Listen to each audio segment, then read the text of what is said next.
എവിടെയാണ് മുടി പോണത്? എവിടെ നോക്കട്ടെ, എങ്ങനെയാണ് മുടി പോയത്? താത്ത് മുടി പോയത് എവിടെയാണ്? കണ്ണിലാണോ മുടി പോയത്? അപ്പൊ എങ്ങനായി? കണ്ടെങ്ങനായി?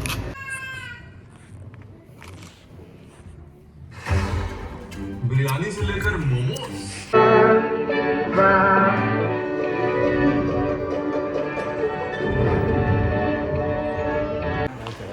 മാള് പൂട്ടി ഗൈസ്.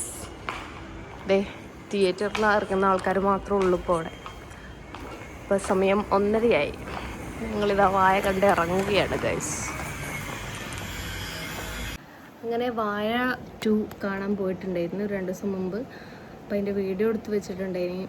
അതിൻ്റെ ഒരു റിവ്യൂ ആയിട്ട് തന്നെയല്ല, അല്ലാണ്ട് വീഡിയോ ചെയ്യണം തോന്നി. വാഴൻ്റെ ഫസ്റ്റൊക്കെ അത്യാവശ്യം കോമഡിയും കാര്യങ്ങളൊക്കെ ആയിരുന്നു.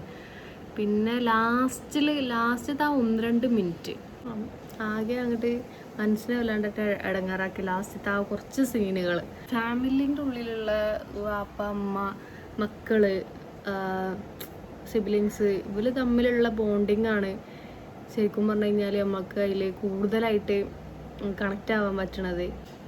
ലാസ്റ്റത്തെ ആ ഒരു 2-3 മിനിറ്റ് ആകെ ഇടങ്ങേറാക്കി കളഞ്ഞ്. കരടി എനിക്ക് മൂക്കടപ്പായി പോയി. വലിച്ചിട്ട് ശ്വാസം വലിച്ചിട്ട് കിട്ടണ്ടേ, അങ്ങനെ ഇപ്പം എനിക്ക് വേഗം മൂക്കടപ്പ് വരും. ഇതിനു മുമ്പ് ഏതിനി മറ്റേ നമ്മളെ ശിവകാർത്തികേയൻ്റെ ഒരു മൂവിയില്ലേ, ഒരു ആർമി ഓഫീസറായിട്ട്, അതിൻ്റെ പേര് ഞാൻ മറന്നുപോയി. അതിലും ആ ലാസ്റ്റത്തെ ആ 1-2 മിനിറ്റ്, അതിലൊക്കെ ഇങ്ങനത്തെ സിനിമകളുണ്ട്.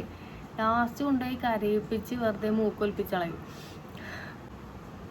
ആ സിനിമ കണ്ടു കഴിഞ്ഞ് ഇറങ്ങിയിട്ടും ഇൻസ്റ്റഗ്രാമിൽ ഇപ്പോഴായാലും അതിൻ്റെ ഓരോ റീലും കാര്യങ്ങളൊക്കെ കാണുമ്പോഴും നമ്മളെ കണ്ണ് നനഞ്ഞു പോകും.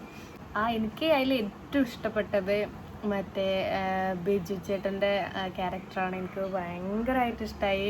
അതായത് ഒരു വാപ്പ ഒരു മകനെ സ്നേഹിക്കണം, പിന്നെ ഓല് തമ്മിലുള്ള ആ ഒരു ബോണ്ടിങ്ങും കാര്യങ്ങളൊക്കെ എനിക്കത് ഭയങ്കരമായിട്ട് എനിക്ക് ഇഷ്ടമായി. കൊള്ളാട്ടോ, അടിപൊളി പടമായിരുന്നു. കുറേ കാലത്തിന് ശേഷം ഒരു സൂപ്പർ മൂവി കണ്ട ഫീലിംഗ്.